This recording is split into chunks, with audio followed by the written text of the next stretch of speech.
Hi guys, today we are going to be playing with a palette that has been very highly requested of me to review.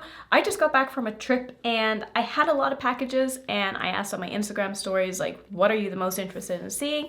And this was the palette that ended up being like by far the most requested. So this is the new Don't Be Jelly palette from Unearthly Cosmetics. I did get this sent in PR. This palette is available right now and you can use my code Annette to save 10% off on their website. It is affiliated, just so you know.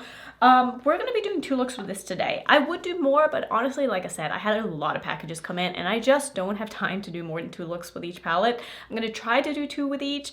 Maybe some I'll only do 1 depending on the size of the palette, but yeah, I think we should just go ahead and get into it. So I do want to just show you some swatches of this and like a close-up first, because I think it is a beautiful, beautiful, beautiful palette. Like, this is such a fun color story, and I feel like there's a lot you can do with this. It does have, I think, 3 multi-chromes in here, which are so stunning, and the swatches did not do this palette justice at all. I do feel like the mattes are a little bit more on the thin side than what I'm used to from Unearthly.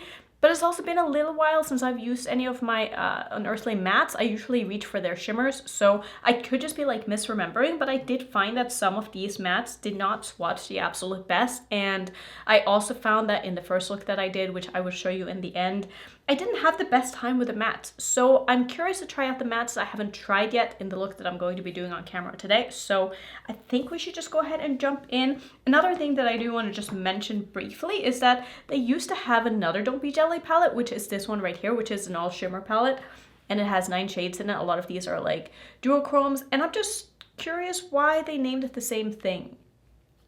Like, why not come up with a different name for a palette that is completely different? It's not like this is a reformulated or revamp. Maybe it's a revamp because this one is discontinued. I don't know, but like, why is it called the same thing? Just a little confused. I just have questions, you know? The packaging that it came in is absolutely stunning. It comes in this little cardboard box here that has a little slot for the palette, and I think you can probably take like the little foam thing. Maybe you can't take that out. It'd be nice if you could take that out and like actually be able to use it as just a box without the thing inside here. But beautiful, beautiful box. If you're someone who likes to collect packaging and stuff like that, that is not me, so I will be throwing that away because I don't want that to be laying around. So we're gonna go ahead and start. I'm just going to prime my eyes with my Natasha Denona eyeshadow base like I always do. And I think for today's look, as you can tell, I'm wearing blue, so I was thinking, because I haven't really used the blues and the greens in this palette, maybe we could do like a green and blue look, and that way I think I will have covered all of my bases and tried most of the shades. So that's kind of how I decide on the looks that I want to do. Usually the first look, I'm like, what do I really want to do today? And then for the second or third look, or however many looks I'm doing, I'm more like, which shades haven't I used and how can I pair those together to make like a cohesive look? So this is going to be today's look, and I think it's going to be pretty simple, but I just want to try out the formulas. I'm very curious to see how the mattes here are going to perform, especially this one did not swatch good at all. This one swatched okay. I mostly struggled with this shade. This one also wasn't like that pigmented and easy to work with. The shimmers so far have been beautiful. This one, I think I have a little bit of hard pan in. I'm also wearing that shade as my highlighter today, and it was totally like usable. I don't feel like it's the kind of hard pan where you can't pick up anything. You just have to dig in a little. So I'm gonna start with this shade in the front portion of my crease, probably use this one in the outer portion, and then do this shade, and this shade on my lid.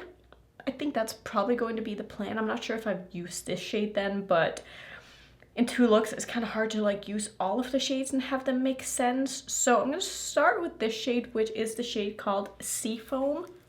Just taking that on my BK Beauty A502 brush, and I'm just going to start kind of packing that in the front portion of my crease. If it ends up on my lid, that is totally okay too, but I am going to cover all of this with shimmers. Well, not all of it, but especially on my lid. So this shade is going on quite nicely. I do have to build it up to get like full pigmentation, but it does seem like it builds very well. So far I would say I'm very happy with how this shade is performing. It just swatched a little bit on the sheer side, but obviously when you're putting something on top of a sticky eyeshadow primer, it's going to adhere a little bit better. I wouldn't imagine this being like the most buildable shade in either direction. Like, I probably wouldn't try to build too many shades on top of this or try to layer this over something else, but on its own it's looking really, really nice. This would be a really cute like inner corner shade too, just like a pop of color. I'm just gonna take this about 2/3 of the way out or so, and I'm gonna layer a little bit of the blue like back over again, but I just want to make sure that I have enough of this down that I can get a good blend.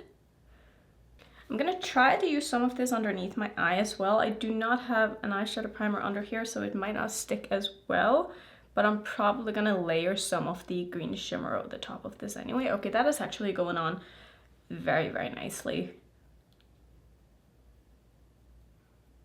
I'm gonna switch to my Sigma E42 brush, and I'm gonna grab this shade, which is so pretty. It's like literally the color of my shirt, which I love having a little matchy moment. So I'm just gonna do that in the outer portion of my basically crease here, and just make sure that we blend these two nicely together. It's just gonna be a very basic two-tone crease. I'm probably not even going to deepen this up at all. I want it to be more of a lighter kind of summery look. I love the color of this. That is so pretty. I'm just gonna put it in the outer corner of my eye as well. And I am going to be layering shimmers over most of this, but I do like having a base down, especially for shimmers like this that are a little bit on the kind of sheer side. I really like the shimmers in here. I love the colors that they chose. I think that they are so beautiful. Just creating a little bit of a wing shape here, and just to connect it underneath my eye, I'm gonna use another bit of a smaller brush. This one's actually from Unearthly, and I'm just going to make sure that I get the shape on the outer corner that I want, and also just put it on the rest of my lower lash line as well.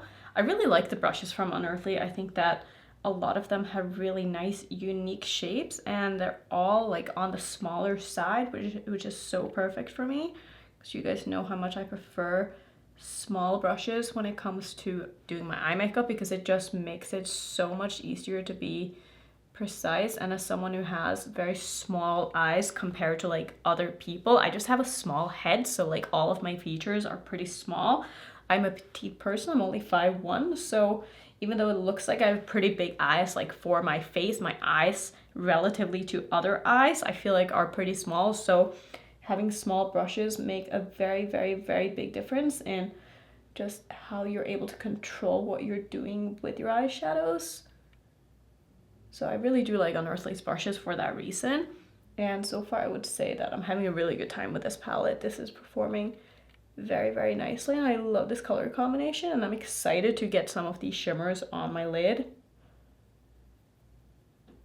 I am going to put down some of my NYX glitter primer before I put the shimmers on, because I just want them to be shown at their best potential here, and I feel like having a sticky base down just allows them to really pop, and they'll also be a little bit more opaque than they would be if you didn't use some kind of a sticky base. You could also spray your shimmers as well. I think I'm gonna try to use 3 of these. I do want to use a little bit of this dark blue, but mostly I want to use this one and this one. So I think I'm gonna start with this one. I'm gonna start in the front portion and then kind of work my way out. So I'm gonna grab that with a Rephr brush. This is the 21. If you're ever interested in the Rephr brushes, I do have a discounted link in my description box. Rephr doesn't have codes, which is why it's a little bit hard to, like, not hard to promote them, but it's like, you know, more annoying for you guys to like go look in my description box if you are interested in buying something from them. But I do think it's like 20% off or something like that. I could be wrong, but if you're ever interested and they're having a sale or something like that, just look down there. I'm just gonna put this on the front portion of my lid. See, that is a really, really pretty green shimmer. It is, like I said, more of like that sheer formula, but since I'm putting it on top of a sticky base, it's looking way more opaque. I will say that the more I'm using these shimmers, they do seem like they are a little bit prone to getting hard pan. And I'm not sure if you can like properly see that, but you can probably see it forming a little bit of like a, just like a hard layer over the top here. Like I said before, it's not impossible to pick up the shade still, like it totally works, but it does make it a little bit harder. I'm gonna take the shade Aquatic next, which is this one. And I'm gonna put that in the middle of my lid. This one as well does seem to have a little bit of a hard pan forming, which I don't love that. But with shades that do that, you really just have to like dig. Don't be afraid to like really rub your brush into the pan because it is going to pick up shadow. You just can't like barely touch it and expect to get something up. So I think that looks really pretty. I'm gonna finish off by taking the darkest of the blues here. This is a shade called Sea Space. This one is definitely picking up a lot better than the other two. And I'm just gonna do that in the outer corner of my eye and just sort of try to deepen this look up a little bit as well without having to bring in that dark brown shade. This is such a pretty color. It's got a bit of a like a purpley shift to it. And this would look really good with the pink and a brown shade together as well, I think. Yeah, that is beautiful. I really like that shade. I like the gradient that's going on my lid as well. I think that is really fun. I'm gonna take some more of that green shimmer and I'm just gonna spray that a little bit. I do want some of that underneath my eye as well. Don't know why I have a hair on my brush. I'm just gonna put that right here, and maybe in the very inner corner I can use some of the iridescent blue shade, which I don't think I've used yet. I'm not sure if it's gonna really go with this look, but I think we're gonna try it anyway just to see what it's like. But I mean, everybody knows what an iridescent blue looks like by now, so I don't think it's going to be anything revolutionary, but I think it's going to just kind of pull in the blues a little bit more in this look as well. So I'm taking a shade called Salty next, and I'm not going to use a lot of this. I'm not going to spray it. I'm just going to tap the tiniest amount just right in there. Oh, I love that. That is really fun. Just a little bit right here, and I'm probably going to use some of this on my brow bone as well. I'm just quickly gonna go ahead and finish up with this look. So this is how I decided to finish off. I did put on some lashes. These are the Dreamer lashes from Unearthly Cosmetics. And for my lips, I'm using, not sure how I feel about this lip combo, but I really wanted to use this kind of greenish gloss from Unearthly again because I was like, it looked really nice last time on camera, but I didn't like it in real life. But looking back at the footage, I was like, that actually looks really cool. So I'm trying again, and I'm still not sure how I like it just looking at it right now, but I'm sure like when I'm editing this, I'll be like, that looks really nice. But this is the gloss in the shade Moss, and I'm using a lip liner from the Sephora collection in the shade Nude Beige. This is a very, very nude lip liner, and I really wanted that to be more of a base for the gloss, and I think it works.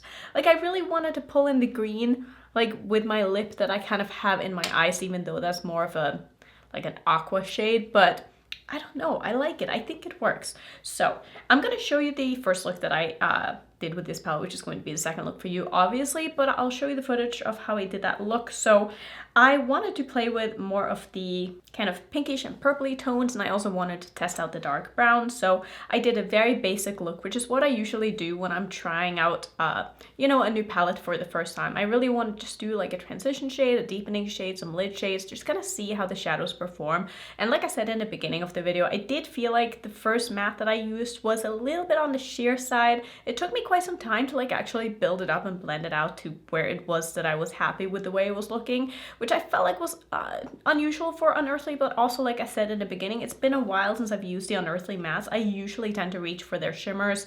I love their all shimmer palettes. Those are the ones that I keep going back to all the time because I just have mattes that I prefer a little bit more from other brands. I don't feel like the mattes from Unearthly are bad by any means. It's just that when I can do whatever I want with my makeup, I don't really reach for Unearthly's mattes. So it's just been a little while, and I don't know if this is a different formula or if it's still the same, if it's just the colors that was a little bit on the sheer side.